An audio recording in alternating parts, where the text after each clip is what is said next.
Hello लाडक्या बहिणींनो आणि लाडक्या ताईंनो, मुख्यमंत्री माझी लाडकी बहीण योजना आणि त्याची ई-केवायसी बद्दलची सर्वात मोठी ब्रेकिंग न्यूज घेऊन येतोय. लाडक्या बहिणींनो, काय असणार आहे ब्रेकिंग न्यूज?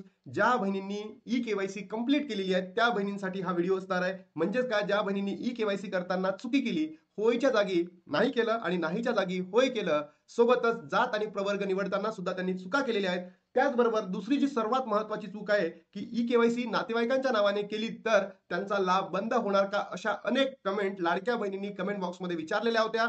तर याच प्रश्नाला घेऊन मी तुम्हाला सर्वात मोठी अपडेट देणार आहे. तर लाडक्या बहिणींनो, घाबरण्याचं काम नाही आहे. तुम्हाला सगळ्याच प्रश्नांची उत्तरं या ठिकाणी दिले जाणार आहेत आणि विथ प्रूफ सहित दिले जाणार आहे. कारण लाडक्या बहिणींनो, जर तुम्ही बघितले असेल तर अशा असंख्य लाडक्या बहिणींनी आहे की त्यांनी ई-केवायसी करताना होयच्या ठिकाणी नाही केलं, नाहीच्या ठिकाणी होय केलं आणि आपल्या नातेवाईकांचा नंबर देऊन वडील नव्हते म्हणून आईचा दिला, बहिणीचा दिला, भावाचा दिला आणि ई-केवायसी कंप्लीट केलेली. तर त्या बहिणींनी आता काय करावं, काय नाही, सगळ्याच प्रश्नांची उत्तरे या व्हिडिओच्या माध्यमातून मी तुमच्यापर्यंत पोहोचवणार आहे. तर व्हिडिओला शेवटपर्यंत नक्की बघा, कारण या व्हिडिओच्या माध्यमातून तुम्हाला याच्यानंतर कोणताही प्रश्न राहणार नाही म्हणजे राहणार नाही. तर चला लाडक्या बहिणींनो, व्हिडिओला सुरुवात करूया. तर बघा, सर्वात पहिला प्रश्न किंवा जो थॉट तुमच्या मनामध्ये आहे की दादा, आम्ही जात आणि प्रवर्ग निवडताना काय केली होती, चुका केली होती. तर बघा लाडक्या बहिणींनो, ही जी मुख्यमंत्री माझी लाडकी बहीण योजना आहे, या कोणत्या कास्टसाठी आहे का? For example SC, ST, OBC असं आहे का? नाही. ही जी स्कीम आहे सर्वच कॅटेगरीसाठी आहे. एसटी, एनटी सगळ्याच कॅटेगरीसाठी आहे. एसबीसी सगळ्याच. तर तुम्ही इथे जात प्रवर्ग निवडण्यामध्ये चुकला असाल तर घाबरण्याचं काम नाही. तुमचा लाभ बंद होणार नाही. लाभ बंद होणार नाही म्हणजे नाही. पहिलं तुम्हाला प्रश्न समजला. दुसरा प्रश्न काय, ज्या बहिणींनी जिथे वडील आणि पतीचा आधार क्रमांक द्यायचा होता, इथे नातेवाईकांचा आधार क्रमांक दिलाय. नातेवाईक मध्ये कोण? आई असेल, बहीण असेल, भाऊ असेल, यांचा आधार क्रमांक जोडलेला आहे. मग आमची ई केवायसी बंद होईल का, की आमची केवायसी झाली की नाही झाली, आमचा लाभ बंद होईल का, ही ते तुम्हाला, हा प्रश्न आहे. या प्रश्नाचं उत्तर तुम्हाला 2 मिनिटांमध्ये देतो. आणि तिसरा प्रश्न होता की ज्या बहिणींच्या कुटुंबामध्ये कोणीतरी सेवानिवृत्त वेतन घेत नाहीत किंवा त्यांच्या घरातील कुटुंबातील व्यक्ती काय करतोय, जॉब करतो आहे का, याबद्दल हा प्रश्न होता. बरोबर. तर या प्रश्नाचं उत्तर देखील मी तुम्हाला सांगणार आहे इथे, जर तुम्ही होय केलं असेल किंवा नाही केलं असेल. आणि तिसरा जो महत्वाचा मुद्दा होता, एका कुटुंबामध्ये एक विवाहित किंवा अविवाहित महिला योजनेचा लाभ घेत आहे. आणि याच्यामध्ये असंख्य लाडक्या बहिणींना कन्फ्युजन होतं की जर आम्ही अविवाहित आहोत, एकच महिला आहे, एकच अविवाहित महिला आहे, त्यांनी काय करायचं? दुसरा प्रश्न होता लाडक्या बहिणींचा की एकच विवाहित महिला आहे. तिसरा प्रश्न होता की दोन्हीही काय अविवाहित आहे, असतील ना काही बहिणी अशा. किंवा तिसरा म्हणजे चौथा मुद्दा होता, दोन्हीही अविवाहित आहे. बरोबर.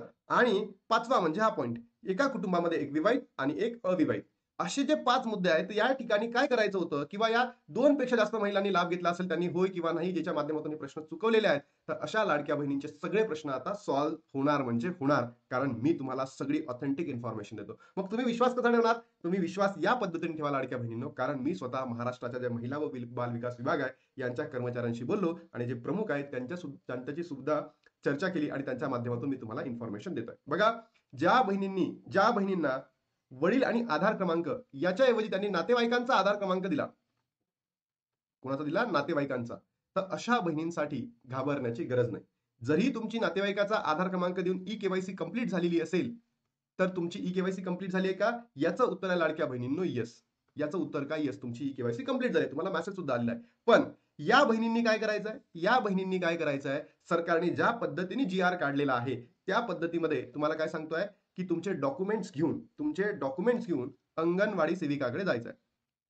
कोणाकडे जायचं आहे? अंगणवाडी सेविका.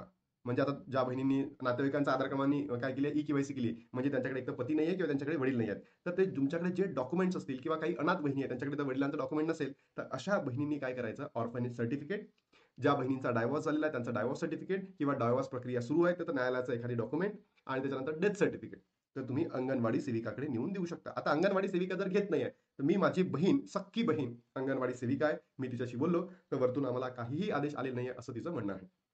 म्हणून मी तुम्हाला काय म्हणतोय की थोडंसं वेट करा, अंगणवाडी सेविका घेईल म्हणजे घेईल. आणि त्याच्यानंतर जर अंगणवाडी सेविका घेतच नाही तर तुमच्याकडे कोणतं ऑप्शन उपलब्ध आहे? जिल्ह्याच्या ठिकाणी जायचं. जिल्ह्याच्या ठिकाणी जिल्हा व महिला बाल विकास विभागाकडे जायचं आणि तिथे तुमचे डॉक्युमेंट सबमिट करायचे. हे प्रूफ सुद्धा दाखवणार आहे आणि हे जी आर मध्ये सुद्धा नमूद आहे आणि फेसबुकला सुद्धा आधी तटकरे मॅमनी सांगितलं आहे आणि त्यांच्या पत्रकार परिषदेमध्ये सुद्धा सांगितलेलं आहे. म्हणजे काय, तुम्हाला काय करावं लागेल? या ठिकाणी जर तुम्ही नातेवाईकांचा आधार क्रमांक दिला तर या ठिकाणी तुम्हाला हे करायचं आहे की एक सेल्फ डिक्लेरेशन लिहायचं. ब्लँक पेजवर सेल्फ डिक्लेरेशन लिहायचं की बाबा ई-के-वाय-सी करताना माझ्याकडनं चुकीने नातेवाईकांचा आधार क्रमांक देण्यात आलेला आहे, पण हे माझ्याकडे त्यांचं डेथ सर्टिफिकेट आहे किंवा डायव्हर्स सर्टिफिकेट आहे किंवा न्यायालयाचं काहीतरी एखादी डॉक्युमेंट आहे, हे आम्ही तुम्हाला दिलंय.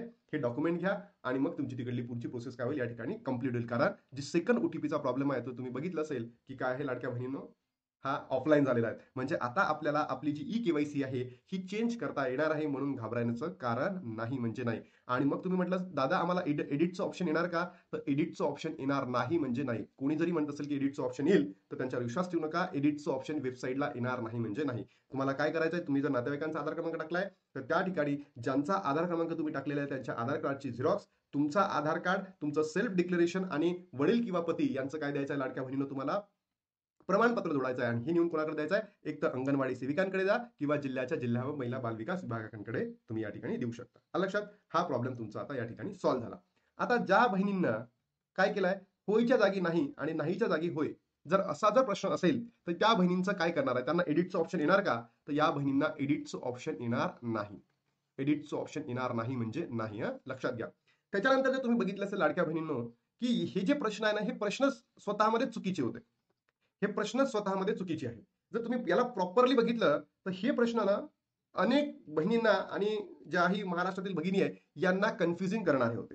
आता तुम्ही याच बरोबर जर बघितलं असेल वडील किंवा पतीचा आधार क्रमांक सुद्धा मागितलेला आहे. म्हणजेच काय, या प्रश्नांमध्ये जरी तुम्ही चुकलेला असाल तर डोंट वरी, घाबरण्याची गरज नाही. तुमच्या वडिलांच्या नावाने किंवा तुमच्या पतीच्या नावाने तुमचं हे चेक केलं जाणार आहे. कारण जेव्हा वडिलांचा आधार क्रमांक मागितला तर म्हणजे फॅमिलीचा सगळा डाटा त्यांना मिळाला. कशाचा? राशन कार्डची त्यांना माहिती भेटली. बरोबर. आणि तुमच्या राशन कार्डमध्ये जे जे असतील ते निकष आता त्या ठिकाणी बघितले जातील. म्हणजे तुमच्या फॅमिलीमध्ये त्या राशन कार्डमध्ये जितके लोक असतील त्यांचं इन्कम चेक केला जाईल. त्याच्यानंतर त्यांचं ITR फाईल करते का नाही ते बघितलं जाईल. एका कुटुंबामध्ये किती महिला आहेत ते बघितलं जाईल. बरोबर ना? हे जर प्रश्न जरी चुकलेले असेल तर घाबरण्याची गरज नाही. तुम्हाला लाभ भेटणार म्हणजे भेटणार लाडक्या बहिणींनो, हे तुम्हाला कन्फर्म सांगतोय. हे मला महाराष्ट्राच्या महिला व बाल विकास विभाग आहे त्या विभागामधून इन्फॉर्मेशन मिळाली आहे म्हणून ऑथेंटिक इन्फॉर्मेशन आहे. त्याच्यानंतर जात आणि प्रवर्गामध्ये अनेक बहिणींनी चुका केल्या, त्या बहिणींचं का, ते काय सगळ्याच महिलांसाठी होतं, हे स्पेशल कॅटेगरीसाठी ही योजना नव्हती. त्याचबरोबर अंगणवाडी सेविका कागदपत्रे घेत नाही, या बहिणींचे मुद्दे सॉल्व्ह झाले का? याचं उत्तर आहे यस. याचं उत्तर आहे यस. अंगणवाडी सेविका अजून घेत यासाठी नाही की त्यांना वरतून आदेश आले नाहीये. जर नसेल घेत तर घाबरू नका, 1-2 दिवसाचा वेट करा, ते सुद्धा घ्यायला सुरुवात करतील. पती नाही, वडील नाही आहेत, अशा बहिणींचा मुद्दा तर सांगितला. ज्या बहिणींकडे डॉक्युमेंट असतील तर त्यांनी पहिली हाफ केवायसी करायची आणि डॉक्युमेंट्स घेऊन अंगणवाडी सेविका की जिल्ह्याच्या महिला व बाल विकास विभागाकडे जायचं आहे. बट जर नाहीच जाणं झालं तुमचं, थोडा दिवस वेट करा, ऑनलाईन सुद्धा ऑप्शन येईल की तुम्हाला तिथे अपलोड करता येईल. ओटीपी येत नाही हा प्रॉब्लेम दूर केला, मी दाखवतो. पात्र यादीमध्ये नाही, हा तर तुम्हाला प्रूफ सहित दाखवतो. ज्या बहिणींकडे मोबाईल नाही त्या बहिणींनी मोबाईल काढा आणि ज्या बहिणींकडे डॉक्युमेंट्स नाही त्यांनी लवकरात लवकर डॉक्युमेंट काढून घ्या.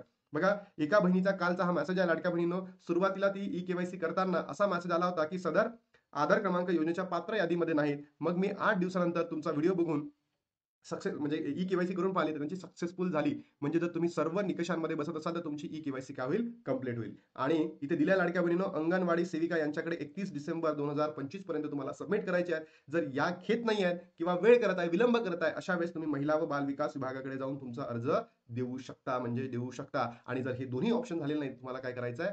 ऑनलाईन सुद्धा तुम्ही करू शकता. फक्त वेट करा.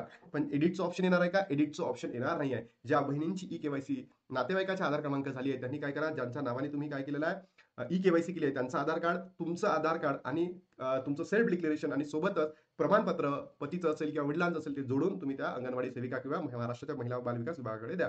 मग आता अजून सर्वात महत्वाचा, ज्या बहिणींची ई-के-वाय-सी झाली ई-के-वाय-सी झाली तर त्यांना 17वा आणि 18वा हप्ता तर भेटणारच. या बहिणींना सुद्धा भेटणार, ज्या बहिणींना 16 हप्ता भेटलेला आहे. नक्की कमेंट बॉक्समध्ये सांगा बरं तुमचं काय म्हणणं आहे. ज्या बहिणींना कोणत्या कोणत्या बहिणींना 16 हप्ता भेटलाय, तर 17वा आणि 18वा हप्ता तुम्हाला भेटणार म्हणजे भेटणारच, कन्फर्म आहे. पण त्याच्या पुढचे जर हप्ते पाहिजे असेल तर तुम्हाला या कॅटेगरीमध्ये म्हणजे हे निकष असणं गरजेचं आहे. 2.5 लाखापेक्षा अधिक उत्पन्न नको, तुमच्या कुटुंबातील आयकरदाता नसावा, बरोबर. 2.5 लाखापेक्षा उत्पन्न नको, तुमचं कर्मचारी म्हणून कोणी नसावं, सदर लाभार्थी योजनेच्या दुसऱ्या कोणत्याही योजनेचा लाभ घेत नसावी, कुटुंबातील सदस्य हा माजी किंवा आजी, आमदार किंवा खासदार नसावा, त्यांच्या कुटुंबातील कोणी एखादी व्यक्ती आहे तो बोर्ड कॉर्पोरेशनमध्ये काम करत असेल तरी सुद्धा भेटणार नाही, आणि तुमच्याकडे 4 चाकी वाहन असेल तरी सुद्धा तुम्हाला भेटणार नाही म्हणजे नाही. सोबतच हे सुद्धा असणं गरजेचं आहे, तुम्ही महाराष्ट्राचे नागरिक असणं गरजेचं आहे. तुम्हाला एका कुटुंबामध्ये 2 महिलांना, एक विवाहित आणि दुसरी अविवाहित, वयाचे 21 वर्ष आणि 65 वर्ष पूर्ण असणं गरजेचं आहे. स्वतःचे आधार लिंक असलेले बँक खाते असणं गरजेचं आहे. तुम्ही जर बघितलं असेल असंख्य पुरुषांचे अकाउंट दिसलेले होते, हे होते कारण त्यांनी महिलांनी काय केलं होतं, आपल्या वडिलांचे किंवा भावाचा आधार म्हणजे बँक अकाउंट देऊन ही केवायसी म्हणजे ही योजना घेतलेली होती म्हणून. 2.5 लाखापेक्षा कमी जास्त नसा म्हणजे कमी असावे. बघा लाडक्या बहिणींनो, सगळंच तुम्हाला सांगितलं आहे. ज्या बहिणींची ई केवायसी चुकलेली आहे, होय की नाही किंवा नाही, या प्रश्नाचंही उत्तर तुम्हाला दिलेलं आहे. ई केवायसी चुकलेली आहे, या प्रश्नाचंही उत्तर मी तुमच्यापर्यंत पोहोचवलेलं आहे. तर घाबरायची कारण नाही आहे. मी मोठी अपडेट घेऊन आलेलो आहे आणि सगळं सविस्तर तुम्हाला सांगितलेलं आहे, काय होणार आहे आणि काय होणार नाही आहे. 17वा आणि 18वा हप्त्यासाठी तुम्हाला ई केवायसीची गरज नाही आहे. ई केवायसी चुकली तरी चालेल, नातेवाईकाचा नंबरने दिला तरी चालेल. पण पुढचे जे हप्ते पाहिजे असेल तर तुम्हाला सगळं करणं गरजेचं आहे, जे मी तुम्हाला व्हिडिओच्या माध्यमातून सांगितलेलं आहे. तर लाडक्या बहिणींनो, व्हिडिओला महाराष्ट्रातील तमाम बहिणींपर्यंत पोहोचवा. कारण इतकी ऑथेंटिक माहिती तुम्हाला कोणीच देत नाही, इतकी क्वालिटी माहिती कोणी देत नाही. त्याच्या माध्यमातून सगळ्याच बहिणींना ही खुशखबर द्या. आता थांबतो आणि भेटतो तुम्हाला नवीन व्हिडिओमध्ये. तोपर्यंत जय हिंद, जय महाराष्ट्र, जय श्रीराम आणि तुमच्या प्रतिक्रिया नक्की कमेंट बॉक्समध्ये टाकत चला.